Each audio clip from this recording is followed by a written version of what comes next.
Fulani, of course, is the most widely spoken language on the African continent, not Swahili, as many people think.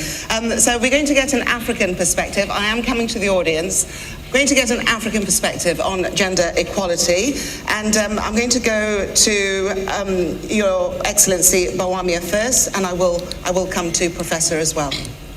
Well, thank you very much. I think that the point is made.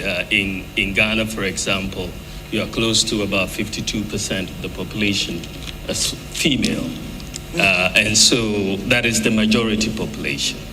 Historically, the whole issue has been exclusion. And if you're going to get the type of development that you have to get, you definitely need inclusion. And therefore, you need to create gender equality. One of the vehicles that we have used in Ghana, for example, in creating gender equality is in the area of education.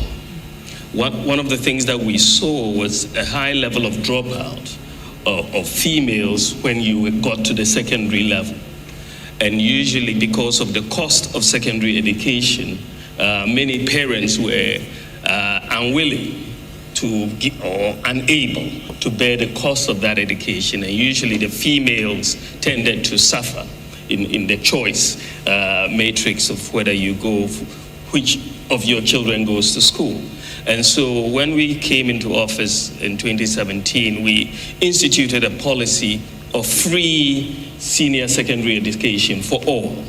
And so we've done that since 2017, and it has just been remarkable. You've had, hundreds of thousands of children who would otherwise not have had senior secondary school education now enrolled. But what is more important in this context is that you've had more girls enrolled than boys. And so whereas you had inequality or gender parity within the school mix before, we now have virtual parity between boys and girls in secondary school enrollment. And that is very, very important as you try to create a more gender,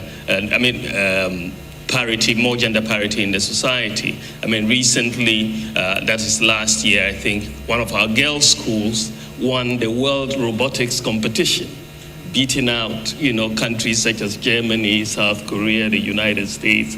And we think that part of this is there's the opportunity, because some of those girls having the free senior high school education would not have had all of that. And we expect to see that happening. Another area of getting inclusion is in the area of financial inclusion.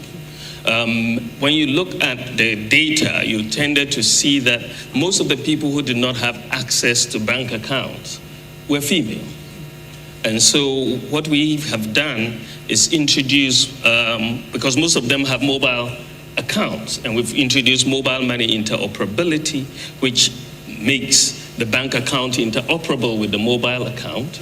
And so with that interoperability, most people now, about 90% plus of the population, now have access to bank accounts.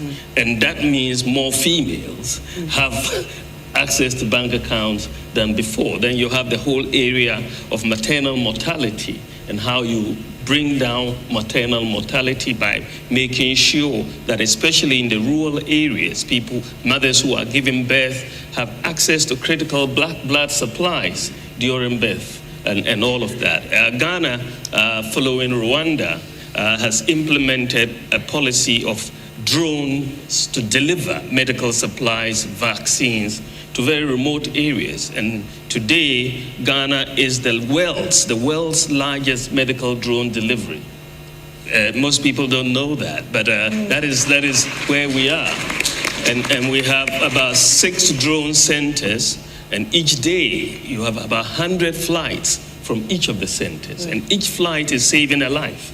And that is what you see in Ghana. Rwanda also has drones which are delivering medical supplies. But this tells us, for me, that Africa can be in the lead. And the Caribbean we can be in the lead when it comes to the technologies, because we don't have legacy systems, and therefore we can really leapfrog in many, many areas. And this is one area I think that we can all do that. But I think that the more we use technology to build an inclusive society, the more gender parity we create. And that is how we should proceed. Your Excellency Bawumia, thank you very much for that. Thank you.